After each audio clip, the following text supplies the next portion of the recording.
Describe him to me. And Muslims, look at the description of your Rasul. And for some, this would be the first time you hear what your Prophet looked like. I saw a man of striking appearance. ظاهر الوضاء أبلج الوجه, radiant face, حسن الخلق, beautifully created. لم تعبه الثجلة, his belly wasn't protruding. ولم تزر به السعلة, nor was his head disproportionate and small. وسيم قسيم, proportionate and delicate, finely made, a specimen of a creation. في عينيه دعج, in his eyes there was a contrast. The dark was immensely dark, the white was excessively white. وفي أشفاره وطف, and his eyelashes were long. وفي صوته صهل, and in his voice was a natural echo. وفي عنقه سطع, and his neck was elegantly long. وفي لحيته كثاثة, his beard was full and thick. أزج أقرن, his eyebrows were arched, but they were not joined. It was separated. In Samat فعليه الوقار, when he was silent, dignity covered him. وإن تكلم سماه وعلاه البهاء, and when he spoke, it was audible and clear, almost commanding and overtaking.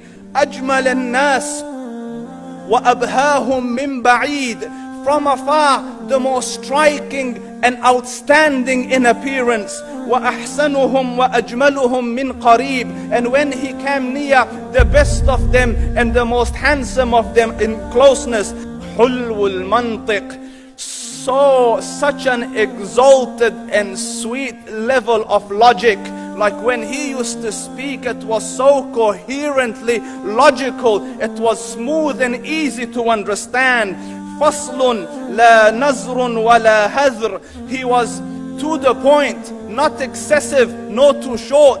كأن منطقه خرزات نظم يتحدرن, his logic, his utterances, his words were like jewels coming out of a necklace, calculated, polished, one after the other, it would flow magically. ربعة, he was medium in height.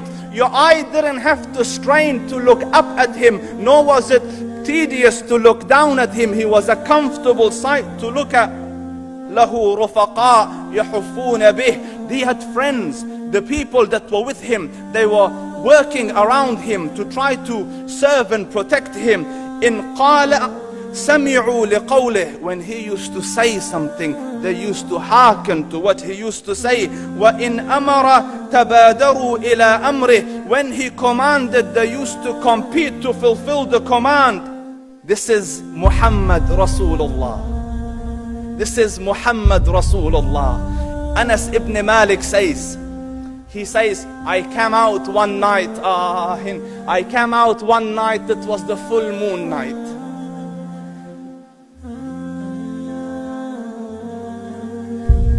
And I looked at the moon, and in the desert, understand, the moon is an awesome sight. It is smooth, it is radiant, it is clear, it is gentle compared to the scorching sun at which they are used to.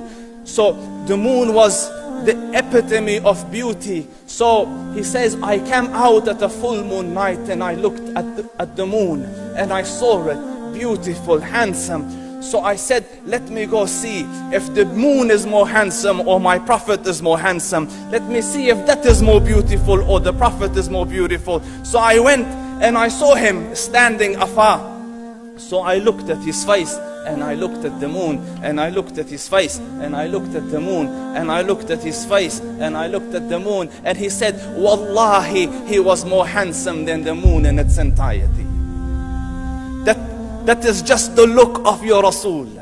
Aisha radiyallahu anha says, I was sewing with the needle. My needle dropped in the dark. I couldn't find it.